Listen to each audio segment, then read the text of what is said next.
Olá, meu irmão, a paz do Senhor Jesus. Olá, minha irmã, que Deus em Cristo vos abençoe. Eu sou o evangelista Márcio Gomes e quero trazer uma palavra da parte de Deus para os nossos corações neste momento. Está registrado aqui na Bíblia Sagrada, em Colossenses, capítulo de número 2, versículo de número 14. Diz assim a poderosa palavra de Deus: havendo riscado a cédula que era contra nós nas suas ordenanças, a qual de alguma maneira nos era contrária, e atirou-a do meio de nós, cravando-a na cruz, e despojando os principados e potestades, os expôs publicamente, e deles triunfou em si mesmo.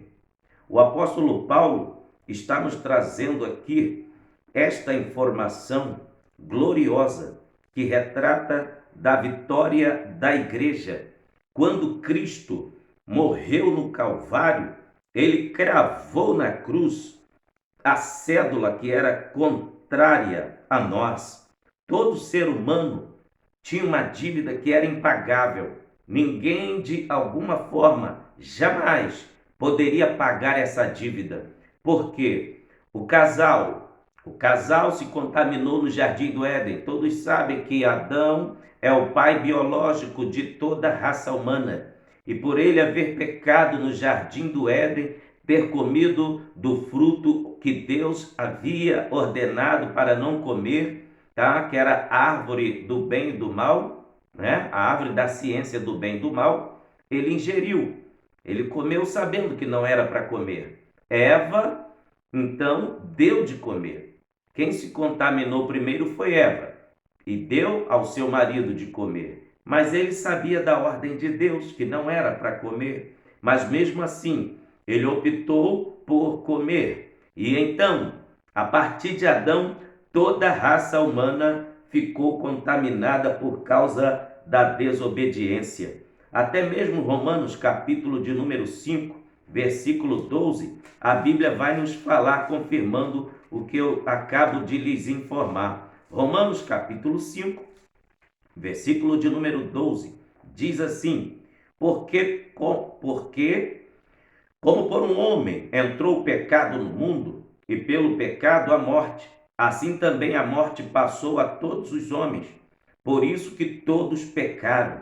Aí você lê o verso 15 também de Romanos 5, a Bíblia vai dizer assim: mas não é assim o dom gratuito com a ofensa, porque se pela ofensa de um morreram muitos, muito mais a graça de Deus e o dom pela graça, que é de um só homem, Jesus Cristo, abundou sobre nós. E agora, a Bíblia diz que a cédula que era contra nós, ele cravou-a na cruz, porque todos viviam debaixo da lei. Eram as ordenanças para que alguém conseguisse ser salvo. Alguém pudesse ser salvo, tinha que cumprir toda a lei. Mas sabe o que acontecia? Nenhum ser humano conseguiu cumprir a lei. Nenhum. Então, aquela dívida ficou muito alta, ficou impagável, ao ponto de Deus mesmo intervir. O Senhor Deus interviu. E quando ele envia seu filho para morrer por nós na cruz do Calvário, o Senhor Jesus pagou a nossa dívida. Não devemos mais nada, porque Cristo pagou no Calvário. Isso mesmo.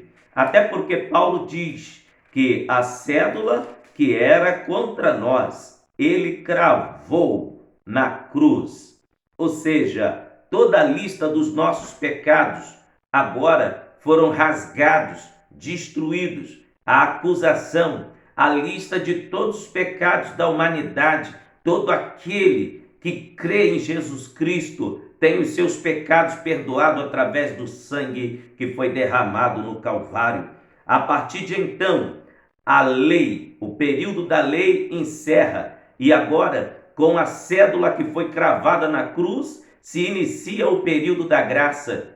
A salvação passa a ser pela graça de Deus, não por obras das mãos dos homens, mas agora passou a ser liberada pela graça infinita de Deus. Glória a Deus. Ele tirou-a do meio de nós, cravando-a na cruz. E olha o que ele fez com um inimigo nosso. E despojando os principados e potestades, os expôs publicamente e deles triunfou em si mesmo. O apóstolo Paulo aqui nos dá até mesmo um exemplo de vitória militar do mundo antigo, principalmente na Grécia acontecia muito isso. Quando os exércitos eram capturados e os soldados que eram vencidos, que agora estavam rendidos diante do general vencedor, todo o exército que perdia a batalha tinha que desfilar nu pela cidade, enquanto o general vencedor caminhava pelo seu cavalo e pela cidade.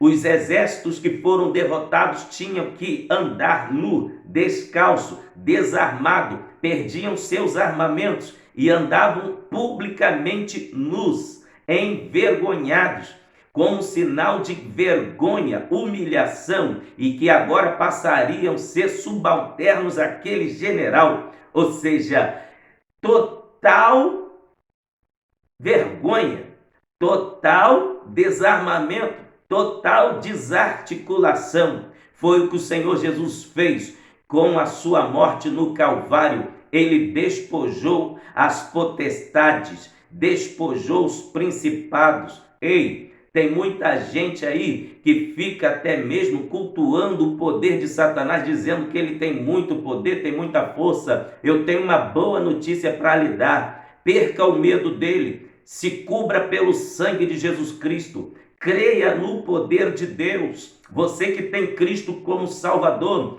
a boa notícia é esta: Satanás é perdedor. Antes da morte de Cristo no Calvário, ele já sabia da sentença que aguarda ele, que é o lago de fogo. Aleluia! Quando Jesus foi à cidade de Gadara, o que os demônios gritaram no corpo do gadareno? Viestes nos atormentar antes do tempo? Ou seja, Satanás já sabe que a derrota dele é certa. E Cristo, mais uma vez, comprova isto, morrendo na cruz do Calvário para salvar as nossas vidas. E quando Cristo morreu na cruz do Calvário, a Bíblia diz que ele despojou os principados e potestades. Ei, glorificado seja Deus!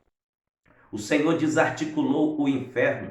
O Senhor desarticulou todos os demônios. Olha o que a Bíblia diz, aleluia, em Mateus capítulo 28, verso 18. E chegando-se Jesus, disse aos seus discípulos: é-me dado todo o poder nos céus e na terra. Glorificado seja o nome do Senhor. Glorifique a Deus, porque os nossos inimigos foram despojados. Olha o que Paulo vai escrever também, que o inferno e os demônios, a morte, já estão derrotados por causa da morte de Cristo no Calvário. Olha o que Paulo declara nesse cântico, em 1 Coríntios capítulo 15, versículo 55 até o verso 57. Ele diz assim: onde está, ó morte, o teu aguilhão? Onde está, ó inferno, a tua vitória?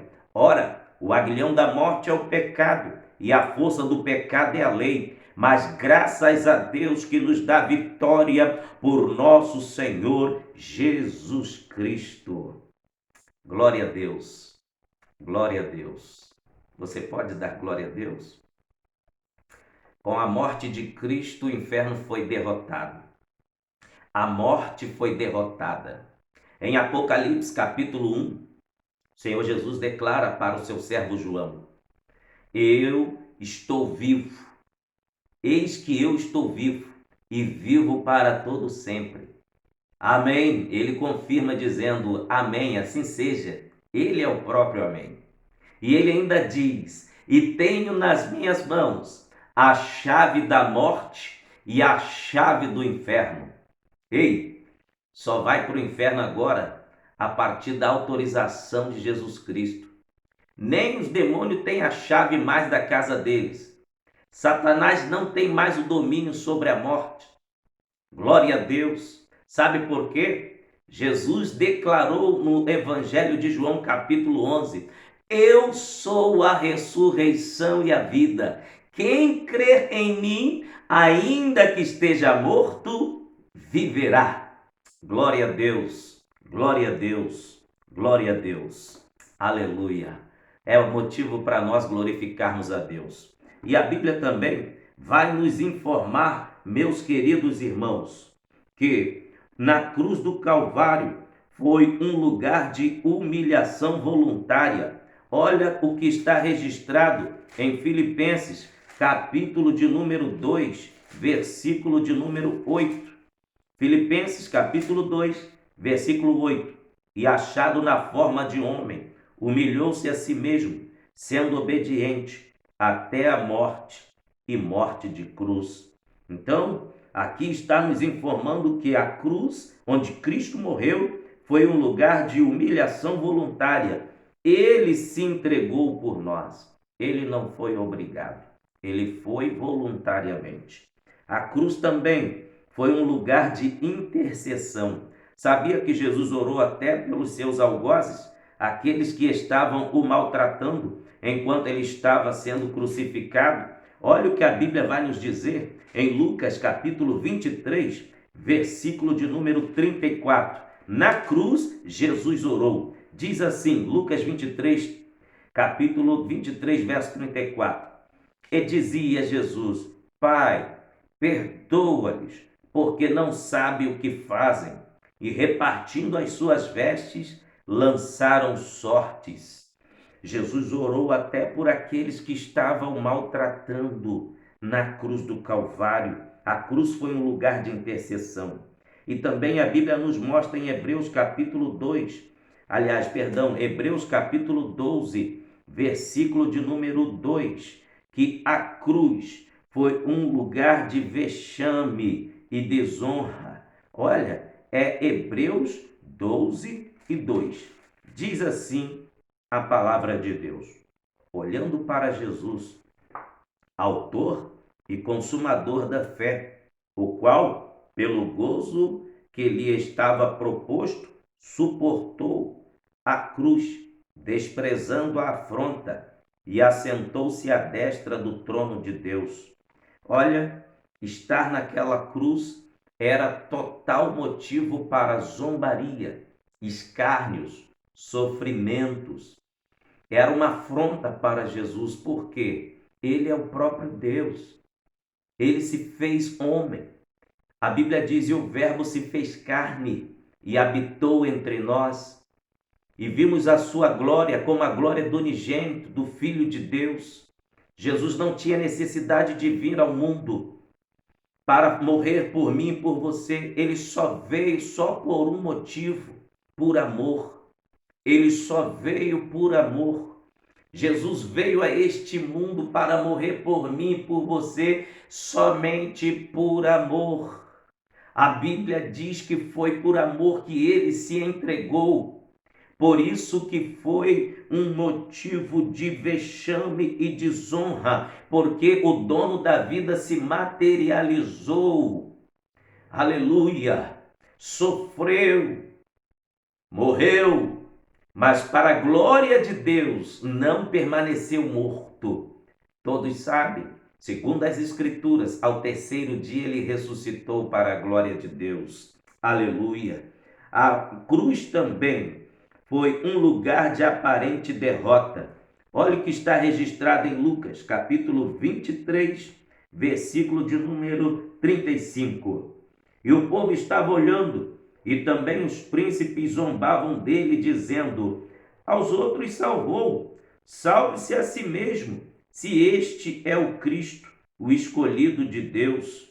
Meus queridos, Cristo foi zombado, foi chicoteado por nossa causa. Devemos hoje adorá-lo em espírito e em verdade, porque foi uma morte de muito sofrimento, mas ele venceu para que o seu nome seja glorificado. Aleluia. Em Filipenses capítulo 2, versículo 8, a Bíblia vai dizer que a cruz foi um lugar de obediência plena. Filipenses capítulo de número 2, versículo de número 8. Vamos conferir? Aleluia. Filipenses 2:8. Diz assim a palavra de Deus: E achado na forma de homem, humilhou-se a si mesmo, sendo obediente até a morte e morte de cruz. Então a cruz declara para nós que foi o lugar de obediência de Cristo. Ele obedeceu ao Pai, morrendo por nós. A cruz também é o lugar da revelação do amor de Deus. Em Gálatas, capítulo de número 2, versículo de número 20, está escrito assim: Já estou crucificado com Cristo, e vivo não mais eu, mas Cristo vive em mim. E a vida que agora vivo na carne, vivo-a na fé do Filho de Deus, o qual me amou e se entregou a si mesmo por mim. Cristo se entregou por amor. Cristo se entregou porque ele nos amou. Cristo se entregou, aleluia, não por uma forma obrigatória, mas voluntária. A cruz também foi um lugar de expiação dos nossos pecados. Olha o que a Bíblia diz em Lucas, capítulo de número 23, versículo de número 45. E escureceu-se o sol, e rasgou-se ao meio o véu do templo. Sabe o que significa isto? O véu do templo foi rasgado? Aquele véu fazia separação entre o homem e Deus. Ninguém tinha acesso direto ao trono de Deus. Mas quando Cristo morreu na cruz do Calvário, a barreira da separação que um dia foi colocada entre nós e Deus foi rasgada. E o texto diz que foi de alto a baixo. No outro evangelho, a Bíblia vai dizer que o véu se rasgou de alto a baixo. Irmãos, foi as mãos do próprio Deus que rasgou aquele véu da separação. Aleluia! E quando foi que começou a separação entre o homem e Deus? Quando o casal pecou lá no Jardim do Éden. Se você ler Gênesis capítulo 3, você vê que no capítulo 2 de Gênesis, você vê o homem em plena comunhão com Deus. Na viração do dia, Deus falava com eles, sentava-se lado a lado o homem com Deus e ambos conversavam. Mas com o pecado, no capítulo 3, a Bíblia vai dizer que a partir do versículo 7 em diante, você vai encontrar o homem dando um jeito de fugir de Deus. Cozeu folha de figueiras, fizeram avental para si, porque descobriram que estavam nus, e também começaram a se esconder por trás das árvores. E se escondendo de Deus, porque sabia que Deus ia chegar na tarde daquele dia para conversar com eles. Mas o que eles fizeram? Ficaram por trás das árvores. Aí o Senhor bradou no jardim, dizendo: Por que vocês estão se escondendo de mim? Quem foi que falou para vocês que estavam nus? Aí começou, então, a consequência do pecado ser instalada no mundo. Confira Gênesis capítulo 3 e você vai entender o que eu estou pregando aqui neste momento. Então, a separação que existia acabou. O Senhor então rasga o véu com a morte de Cristo. Aleluia! E no nono lugar, a cruz também foi um lugar onde Deus manifestou sua graça a todas as pessoas. A inscrição na cruz em 3 idiomas anunciava a salvação de todos os povos. Olha o que está em Lucas, capítulo 23, versículo de número 38. Diz assim: E também por cima dele estava um título escrito em letras gregas, romanas e hebraica: Este é o Rei dos Judeus. Em um tom meio algoz, para zombar de Jesus, escreveram em 3 idiomas: Este é o Rei dos Judeus. Mas não sabiam eles que estavam declarando de fato que o Rei dos Reis e Senhor dos Senhores estava ali sendo crucificado pelo meu e pelo seu pecado. Aleluia! Glória a Deus! E estudando um pouco a palavra de Deus, eu também aprendo na matéria de tipologia bíblica sobre o significado dos 4 ângulos da cruz. Os 4 ângulos da cruz nos deixam uma mensagem poderosa para que venhamos aprender. A primeira parte angular aponta para cima, que é a parte superior. A parte superior da cruz, onde ficava o pescoço do crucificado, a cabeça do crucificado, aponta para o céu. E aonde temos o indicativo de que a esta mensagem, que quando a ponta da cruz aponta para o céu, é uma mensagem de Deus para nós, que a salvação veio de cima, ela foi providenciada no coração de Deus. Em Gênesis capítulo 3, versículo 15, a Bíblia diz que Deus pregou que ia liberar salvação para a humanidade. Confira Gênesis 3,15. O Senhor Jesus diz: e porém inimizade entre ti e a serpente. Esta lhe ferirá a tua cabeça, essa esmagará a tua cabeça, e tu lhe ferirás o calcanhar. O Senhor Jesus ali estava proclamando salvação para a humanidade. O mínimo que Satanás ia fazer era se rastejar para tentar morder o calcanhar de Jesus Cristo. Mas a Bíblia declara que Deus falou: tu ferirás o calcanhar dele, mas ele esmagará a tua cabeça. Ou seja, ele vai te destronar. Parece, Satanás, que você ganhou, mas você já perdeu. Cristo, aleluia, venceu realmente Satanás na cruz do Calvário. Você pode glorificar a Deus? Você pode adorar a Deus? Aleluia, glória a Deus. Então fica aí a primeira mensagem dos ângulos da cruz. O primeiro ângulo é o que aponta para cima. Aponta nos informando que a salvação nasceu do coração de Deus. E a segunda mensagem que a cruz nos dá é que o ângulo da cruz dos braços abertos. Cristo morreu com os braços abertos. Os braços de Jesus estavam abertos.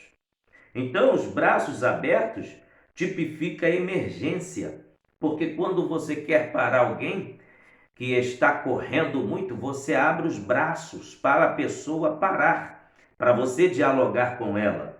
E quando Cristo morreu na cruz e os seus braços estavam abertos, na tipologia bíblica é um símbolo de emergência. Sabe por quê?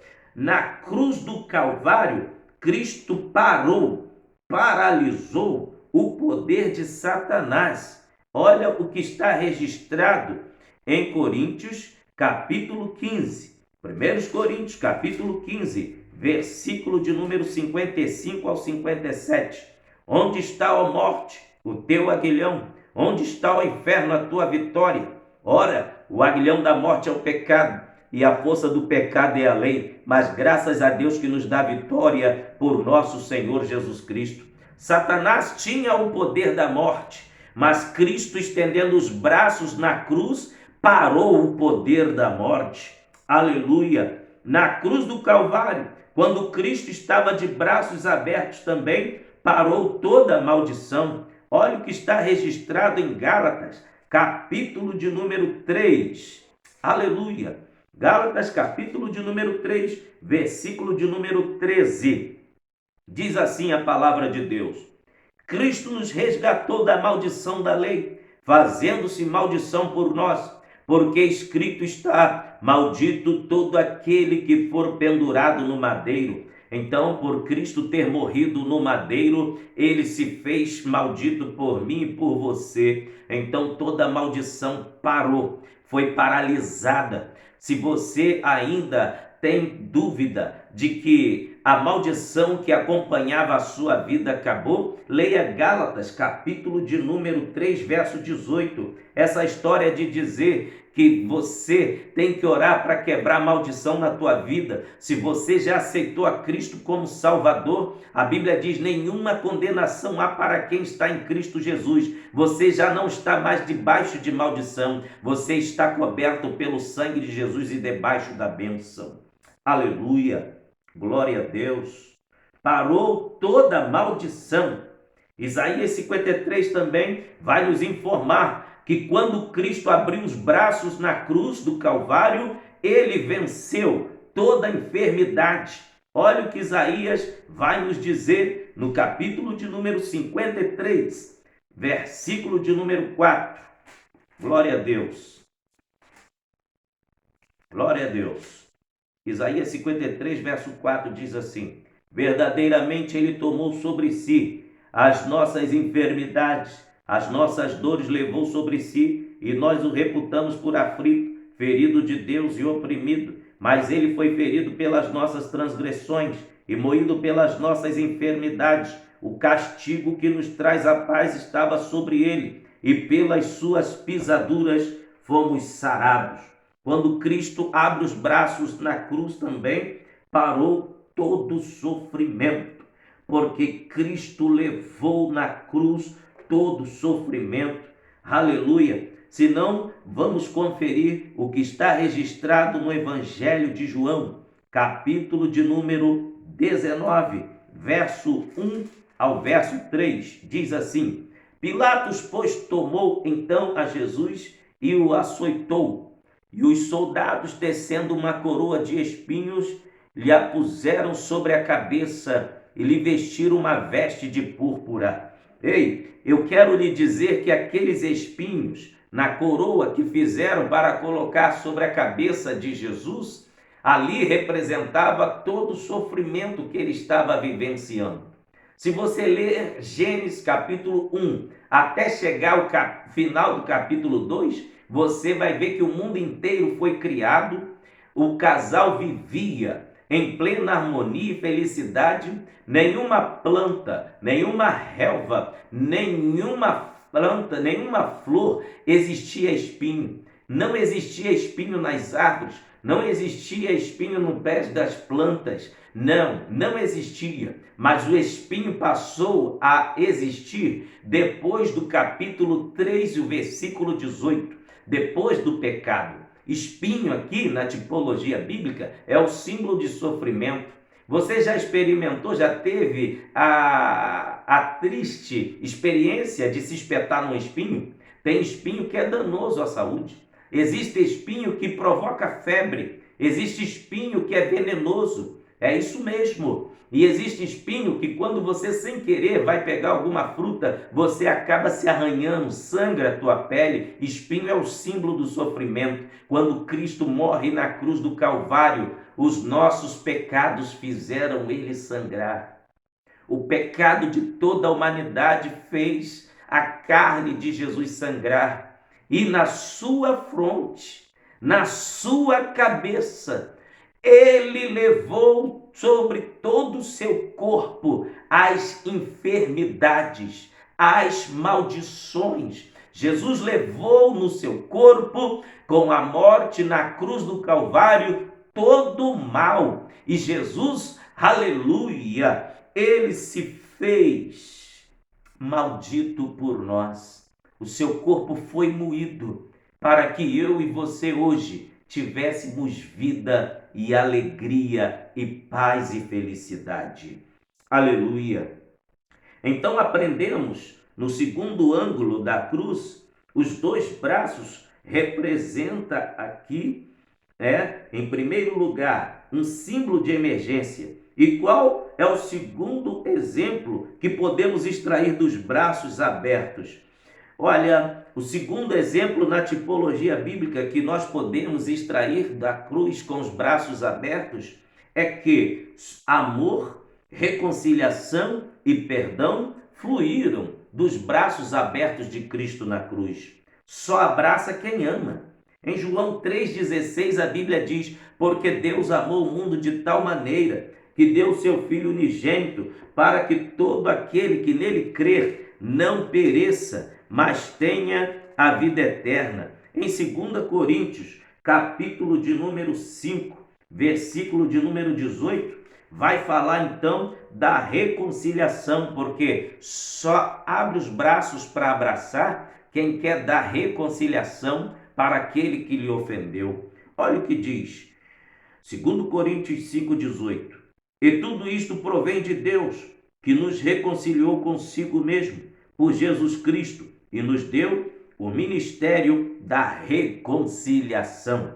Aleluia! Cristo nos reconciliou com Deus através da sua morte no Calvário.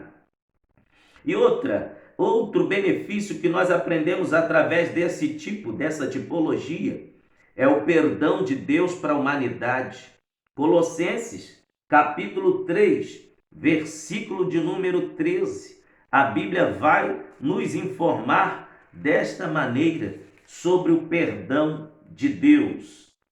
Suportando-vos uns aos outros e perdoando-vos uns aos outros, se algum tiver queixa contra o outro, assim como Cristo vos perdoou, assim fazei vós também. Então nós aprendemos que a cruz, com seus dois braços abertos, representava o perdão de Deus para a humanidade através dos braços de Jesus Cristo, a reconciliação de Deus com o homem através dos braços do Senhor Jesus Cristo e o perdão de Deus oferecido à humanidade através dos braços abertos do Senhor Jesus Cristo. E também, para finalizar, sobre tipologia bíblica do significado dos dois braços da cruz, nos deixam mais outros exemplos.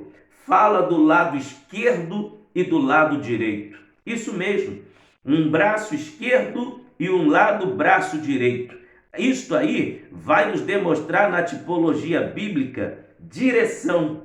Por quê? O Senhor Jesus falou sobre a direção da eterna salvação. Em Mateus capítulo 7, versículo de número 13 e 14, diz assim: entrai pela porta estreita, porque larga é a porta e espaçoso o caminho que conduz à perdição, e muitos são os que entram por ela, porque estreita é a porta e apertado o caminho que leva à vida, e poucos há que a encontrem. Então, está explicado sobre direção, é salvação e perdição, e significa também escolha de estilo de vida. Em Mateus capítulo de número 25, vai falar que, segundo o estilo de vida que as pessoas escolheram, vai determinar como elas estarão diante do trono branco, do grande trono branco. Mateus 25, versículo de número 31 até o 33 diz assim: e quando o Filho do Homem vier em sua glória, e todos os santos anjos com ele, então se assentará no trono da sua glória, e todas as nações serão reunidas diante dele, e apartará um dos outros, como o pastor aparta dos bodes as ovelhas, e porá as ovelhas à sua direita, mas os bodes à esquerda. Agora veja no verso de número 41. Então dirá também aos que estiverem à sua esquerda: apartai-vos de mim, malditos, para o fogo eterno, preparado para o diabo e seus anjos. Então, não é Deus que coloca ninguém no inferno, é o estilo de vida que a pessoa leva que vai definir para onde é que ela vai passar a eternidade. Certo é que quando Cristo estava com os dois braços abertos na cruz, ele estava oferecendo amor, estava oferecendo reconciliação, estava oferecendo perdão, mas os dois braços abertos representam lado direito e lado esquerdo, o lado dos salvos e o lado dos perdidos. Então, os dois lados dos braços da cruz simboliza os dois tipos de pessoas também, que a igreja sempre vai encontrar quando estiver pregando a palavra de Deus. Quais são esses tipos de pessoas? Em Marcos, capítulo de número 15, capítulo de número 16, versículo 15 e 16 diz assim: e disse-lhes: ide por todo o mundo, pregai o evangelho a toda criatura. Quem crer e for batizado será salvo, mas quem não crer será condenado. Amém. Aleluia. Glória a Deus. Meus queridos, a Bíblia diz que quando a igreja prega, ela vai sempre encontrar dois tipos de pessoas: os que creem e os que não creem. E também agora, para finalizar, existe o último ângulo da cruz, que era a parte que aponta para baixo, a parte inferior da cruz, onde era enterrada ao chão. Essa parte inferior da cruz, que aponta para baixo, aponta para o seio da terra.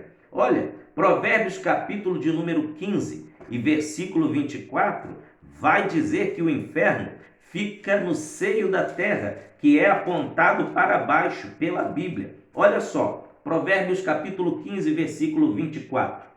Para o sábio, o caminho da vida é para cima, para que ele se desvie do inferno que está embaixo. Sabe o que significa aqui a parte baixa da cruz? A parte inferior estava apontando para o centro da terra. Quando Cristo morreu crucificado, aleluia, uma parte da cruz, a parte de cima, superior, apontava para o céu, e os dois braços abertos apontavam para todas as direções. E é bom lembrar também, que eu acabei de lembrar aqui, fala das duas extremidades, os dois braços da cruz, fala das duas extremidades. Em Mateus capítulo de número 8, versículo 11, o Senhor Jesus fala da extremidade do Oriente e do Ocidente, onde ele diz, aleluia, muitos virão do Oriente e do Ocidente e assentar-se-ão à mesa com Abraão, Isaque e Jacó. Isso fala do número de salvos que vai alcançar os quatro cantos da terra. Aleluia! Os dois lados da cruz fala do Oriente e do Ocidente. E também, para finalizar, conforme eu estava lhes falando, a parte inferior aponta para a vitória de Cristo sobre Satanás e os demônios. Isso mesmo, a parte inferior da cruz, que aponta para o seio da terra, está declarando vitória sobre Satanás e todo o inferno. Olha o que está escrito em Filipenses, capítulo de número 2, do versículo 5 ao 10. Glória a Deus. De sorte que haja em vós o mesmo sentimento que houve também em Cristo Jesus, que sendo em forma de Deus, não teve por usurpação ser igual a Deus, mas aniquilou-se a si mesmo, tomando a forma de servo, fazendo-se semelhante aos homens, e achado na forma de homem, humilhou-se a si mesmo, sendo obediente até a morte, e morte de cruz, pelo que também Deus o exaltou soberanamente, e lhe deu um nome que é sobre todo nome, para que ao nome de Jesus se dobre todo o joelho dos que estão nos céus, na terra e debaixo da terra. Olha que coisa gloriosa! O nome de Jesus, agora, depois dele ressuscitado, o nome de Jesus é adorado nos céus, na terra e debaixo da terra. Sabe o que significa isso? No céu, os anjos, querubins, serafins, o arcanjo e os 24 anciãos, representando a totalidade dos 12 apóstolos e a totalidade das 12 tribos de Israel, que representa a época do Antigo Testamento, que era a época da lei, e a época do Novo Testamento, representando a graça. Esses 24 anciãos representam essa totalidade do povo de Deus, salvo, redimido pelo sangue do Cordeiro. Lá no céu, todos adoram, todos reconhecem que Jesus é o Todo-Poderoso. E aqui na terra, todo joelho também se dobra diante do Senhor Jesus. A igreja reconhece que Jesus é Senhor, Rei dos reis, venceu a morte e o inferno, e todo o poder foi lhe dado no céu e na terra. E quando aqui está declarado aos filipenses que debaixo da terra também o nome do Senhor Jesus é adorado, debaixo da terra é porque no inferno os demônios, os principados e as potestades têm que reconhecer o poderio do nosso Deus, onde está registrado em Mateus capítulo 28, versículo 18. E chegando-se Jesus aos seus discípulos, disse: é-me dado todo o poder nos céus e na terra. Aleluia! Glória a Deus! Eu queria discorrer mais alguns trechos da Bíblia Sagrada, mas em uma próxima mensagem eu quero falar sobre o sangue de Cristo, que é precioso para nós. Eu quero falar sobre o poder do sangue de Jesus. Em um próximo vídeo, ainda esta semana, me acompanhe e você vai estar assistindo em nome de Jesus. Que Deus te abençoe. Obrigado por estar nos acompanhando. E você que ainda não aceitou a Cristo como Salvador, reconheça o poder deste sangue que foi derramado na cruz do Calvário.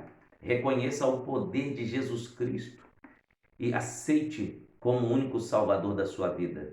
E você, meu irmão, que está sendo renovado pelo poder de Deus, através da pregação da palavra, passe essa mensagem para o WhatsApp de mais pessoas, poste ela no seu Facebook, vai anunciando a palavra de Deus. Sabe por quê? Passe essa pregação para frente para que outros sejam alcançados.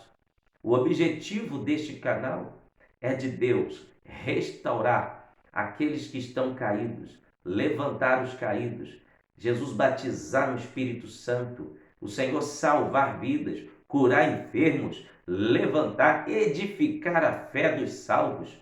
E assim espero, em nome de Jesus Cristo, que a tua fé, mais uma vez, foi edificada pelo poder de Deus através da sua poderosa palavra. Que Deus em Cristo nos abençoe. Um grande abraço.